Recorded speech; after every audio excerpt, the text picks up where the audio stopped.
ദിവസമായിട്ട് എനിക്ക് തീരെ വയ്യായിരുന്നു കേട്ടോ. പനിയും ജലദോഷവും കഫക്കെട്ടും ഒക്കെ കൂടായിട്ട് തല അങ്ങോട്ട് പൊക്കാനേ വയ്യായിരുന്നു. അതുകൊണ്ട് തന്നെ നമ്മുടെ ക്ലീനിങ് പരിപാടികളൊക്കെ അങ്ങനെ എന്താ പറയുക ചെറിയ രീതിയിലേ നടക്കുന്നുണ്ടായിരുന്നു. മക്കളെ റൂമാണ് ഈ കാണുന്നത്. അതാണ് ആകെ അലമ്പായി കിടക്കുന്നത്. ഞങ്ങൾ കിടക്കുന്ന റൂം എന്താ വെച്ചാൽ ഇനിയിപ്പോൾ ഞാൻ നന്നാക്കിയിട്ടില്ലെങ്കിലും എൻ്റെ കെട്ടിയവൻ അതൊക്കെ വിരിച്ച് മടക്കിയൊക്കെ വെച്ച് എപ്പോഴും അവിടെ ക്ലീനായി കിടക്കും കേട്ടോ. പിന്നെ ഞാൻ ജസ്റ്റ് ഒന്ന് അടിച്ചു വരാതിരിക്കില്ല. ഈ പനിയുടെ ഗുളികയൊക്കെ കുടിച്ച് ചെറുതായിട്ടൊന്ന് വിയർത്ത് ആ ഒരു തല പൊക്കാൻ പറ്റുന്ന സമയത്ത് ഞാൻ പോയിട്ട് ചെറുതായിട്ടൊന്ന് അടിച്ചു വാരുട്ടോ എൻ്റെ ഹസ്ബൻഡ് കാണാതെ. അപ്പോൾ ഇന്ന് ഞാൻ ഇതൊക്കെ ഒന്ന് നന്നാക്കി വെക്കാമെന്നുള്ള പരിപാടിക്ക് ഇറങ്ങിയതാണ്. അതിന് കാരണം എന്താ വെച്ചാൽ ഇന്ന് എൻ്റെ കെട്ടിയവനൊരു കല്യാണമുണ്ട്. അപ്പോൾ പിന്നെ ഫുഡ് കഴിക്കാൻ ഞാനും മക്കളല്ലേ ഉള്ളൂ. അപ്പോൾ മക്കൾക്കാണെങ്കിൽ ഗീ റൈസ് ഉണ്ടാക്കി കൊടുത്ത് അതിലേക്ക് കറിയൊന്നും വലിയ ഇഷ്ടമല്ല. അവർക്ക് ചിക്കൻ വറുത്തത് പിന്നെ അച്ചാറ് പപ്പടം അങ്ങനെയുള്ള സാധനങ്ങളും മതിയാകുണ്ടെങ്കിൽ അവർക്ക് വലിയ സദ്യ കിട്ടിയ ഒരു സന്തോഷമാണ് കേട്ടോ.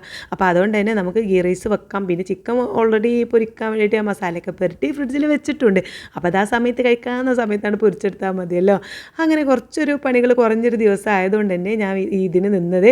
അങ്ങനെ മുൻഭാഗമൊക്കെ ഒന്നൊരു വിധം തട്ടിക്കെട്ടി എന്താ പറയുക മാറാല ഉള്ളതൊക്കെ അതൊക്കെ തട്ടിക്കെട്ടി അടിച്ചു വാരി പോന്നിട്ടുണ്ട്. പിന്നെ ഇത് നമ്മൾ ഫുഡ് കഴിക്കുന്ന ആ ഒരു ടേബിളാണ് കേട്ടോ. ആ ഭാഗത്ത് ഈ ജനാലിൻ്റെ ഭാഗത്തൊക്കെ അത്യാവശ്യം നല്ല കുറച്ച് ചെറിയതായിട്ടുള്ള മാറാല പോലെയുള്ള സംഗതികളൊക്കെ വന്നിട്ടുണ്ടായിരുന്നു. അപ്പോൾ അതൊക്കെ ഒന്ന് തുടച്ചെടുത്ത് മേശയൊക്കെ തുടച്ച് വൃത്തിയാക്കി ഞാൻ എവിടെയൊക്കെ ഒന്ന് അടിച്ചു വാരിയപ്പോൾ തുടക്കാൻ വന്നപ്പോഴേക്കും ഇതും അവിടെ മേശ നല്ല വൃത്തിയിൽ കണ്ടപ്പോൾ അതൊക്കെ അലങ്കോലാക്കി ഇടുന്നുണ്ട്. മര്യാദയ്ക്ക് അതൊക്കെ എടുത്ത് വെച്ചുകൊണ്ട് ഇതൊക്കെ ഞാൻ പറഞ്ഞു ഞാനൊക്കെ റെഡിയാക്കി കൊള്ളാൻ വെച്ച് ഞാൻ ചിത്രം വരയ്ക്കാമെന്ന് പറഞ്ഞു. ഇപ്പോൾ സ്കൂൾ പൂട്ടിയ സമയത്ത് നമ്മളിങ്ങനെ അധികം ഫോൺ കൊടുക്കുന്നതല്ലല്ലോ. അപ്പോൾ ഞാൻ കുറച്ചൊരു സമയത്ത് വെച്ചിട്ടുണ്ട്, ലിമിറ്റേഷനൊക്കെ വെച്ചിട്ടുണ്ട്. അപ്പോൾ ആ ബാക്കിയുള്ള സമയത്ത് ഫോൺ കിട്ടിയാൽ പിന്നെ ഒന്നും വേണ്ട.